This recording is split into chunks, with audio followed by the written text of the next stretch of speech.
Ravi competitive classes में आप सभी का स्वागत है। तो जो लोग 8 जनवरी को आरआरबी ग्रुप डी का एग्जाम देकर आए हैं, ये एनालिसिस उनके लिए है।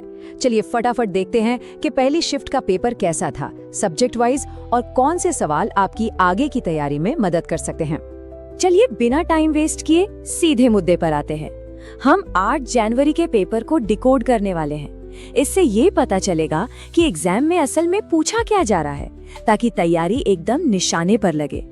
सबसे पहले बात करते हैं करंट अफेयर्स और जनरल नॉलेज की। देखते हैं इस सेक्शन में क्या क्या पूछा गया। हाल की घटनाओं से लेकर स्टैटिक जीके तक सब कुछ था इसमें। तो पहला सवाल था इसरो के एक बहुत ही एम्बिशियस मिशन के बारे में कि इसरो ने अपने डेब्री फ्री स्पेस मिशन के लिए कौन सा साल टारगेट किया है, और इसका सही जवाब है 2030। देखिए, ये सिर्फ एक तारीख नहीं है। इस मिशन का मकसद ये पक्का करना है कि फ्यूचर में भारत का कोई भी स्पेस मिशन अपने पीछे कचरा ना छोड़े। स्पेस को साफ रखने की ये एक बहुत बड़ी और जिम्मेदार पहल है। G7 समिट को लेकर भी एक सवाल था। ये लोकेशन याद रखना बहुत जरूरी है।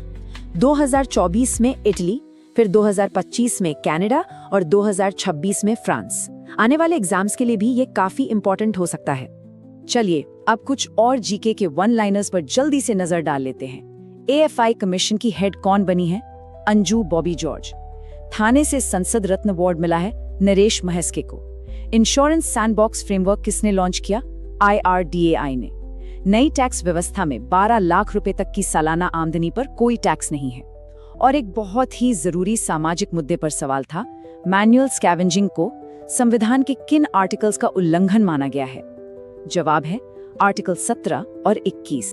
दिल्ली के प्रदूषण पर एक सवाल आया। जब एयर क्वालिटी इंडेक्स मतलब AQI 401 से 500 के बीच होता है तो उसे सिवियर यानी गंभीर कैटेगरी में रखा जाता है। और चिंता की बात यह है कि दिल्ली अक्सर इसी कैटेगरी में रहता है, जो पब्लिक हेल्थ के लिए एक बड़ा खतरा है। ठीक है, तो अब चलते हैं अगले सेक्शन पर, यानी फिजिक्स। इस बार के पेपर में एक बात साफ थी कि सवाल ज्यादातर डायरेक्ट फॉर्मूला बेस्ड थे या फिर बेसिक कॉन्सेप्ट्स पर। फिजिक्स का एक सवाल तो बिल्कुल सीधा साधा था। अगर वोल्टेज 40 V है और रेजिस्टेंस 20 ओम है तो करंट कितना होगा? अब इसे सॉल्व करने के लिए आपको बस ओम्स लॉ याद होना चाहिए। V = I × R। तो करंट निकालने के लिए फॉर्मूला बन जाता है I = V/R। तो बस 40 को 20 से डिवाइड कर दीजिए और जवाब आ गया 2 एम्पेयर्स। देखा कितना सिंपल था। ये एक परफेक्ट एग्जाम्पल है कि कैसे डायरेक्ट फॉर्मूला वाले सवाल इस एग्जाम में आ रहे हैं। एक और क्लासिक सवाल जो अक्सर पूछा जाता है, पृथ्वी और चांद पर वजन का अंतर। देखिए, चांद की ग्रेविटी पृथ्वी की ग्रेविटी का लगभग 1/6 हिस्सा है।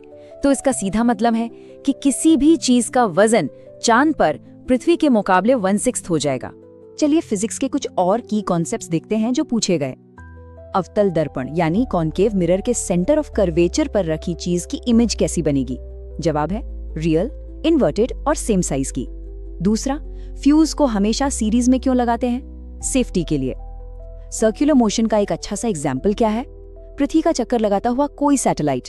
और आखिर में, अगर टाइम को कांस्टेंट रखकर दूरी आधी कर दी जाए तो वेलोसिटी का क्या होगा? वो भी आधी हो जाएगी। चलिए अब केमिस्ट्री की बात करते हैं। इस सेक्शन में ज्यादातर सवाल केमिकल रिएक्शंस और कंपाउंड्स की प्रॉपर्टीज पर थे।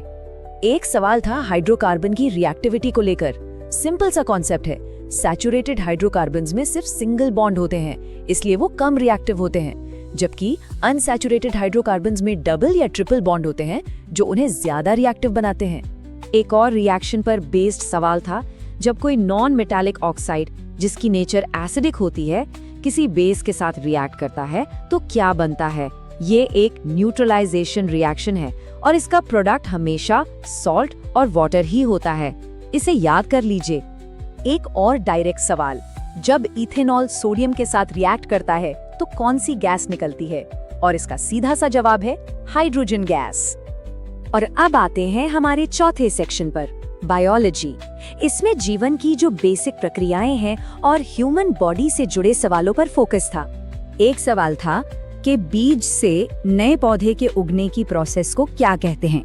इसका सही जवाब है जर्मिनेशन यानी अंकुरण। ये वो प्रोसेस है जिससे एक बीज को सही माहौल मतलब पानी, हवा और गर्मी मिलने पर उसमें से नया पौधा निकलता है। अच्छा, ये समझना भी जरूरी है कि बाकी ऑप्शन क्यों गलत थे। पॉलिनेशन तो बस फूलों के बीच पॉलन का ट्रांसफर है। डिस्पर्सल का मतलब है बीजों का एक जगह से दूसरी जगह फैलना, और फोटोसिंथेसिस तो पौधों के खाना बनाने का तरीका है। तो सही जवाब सिर्फ अंकुरण ही था। चलिए बायोलॉजी के कुछ और मजेदार सवाल देखते हैं और उनके पीछे का कारण समझते हैं। पसीना आने के बाद हमें ठंडक क्यों लगती है? क्योंकि पसीना जब भाप बनता है तो हमारे शरीर की गर्मी इस्तेमाल करता है। टेस्टिस शरीर के बाहर क्यों होते हैं? क्योंकि स्पर्म प्रोडक्शन के लिए बॉडी टेम्परेचर से 2 से 3 डिग्री कम तापमान चाहिए। सोते समय भी हमारी सांस क्यों चलती रहती है? ताकि हमारी बॉडी सेल्स को एनर्जी के लिए लगातार ऑक्सीजन मिलती रहे। और आखिर में प्लांट की सेल वॉल किस चीज से बनी होती है? इसका जवाब है सेल्यूलोज। तो इस पूरे एनालिसिस का निचोड़ क्या है? चलिए इस शिफ्ट के पेपर से जो मेन बातें सामने आई हैं उन्हें फटाफट समेटते हैं।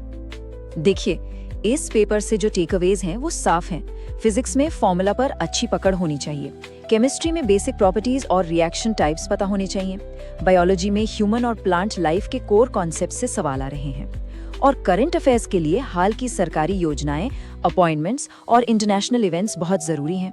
कुल मिलाकर ज्यादातर सवालों के लिए आपको सीधे फैक्ट्स याद होने चाहिए। तो इस एनालिसिस को देखने के बाद अब ऐसा कौन सा टॉपिक है जिसे रिवाइज करना आपकी नंबर 1 प्रायोरिटी बन गया है? सोचिए और अपनी तैयारी को और मजबूत कीजिए। अगर यह एनालिसिस आपके काम आया हो तो रवि कॉम्पिटिटिव क्लासेस को लाइक और सब्सक्राइब करना न भूलें, ताकि आगे भी हम आपकी तैयारी में मदद कर सकें।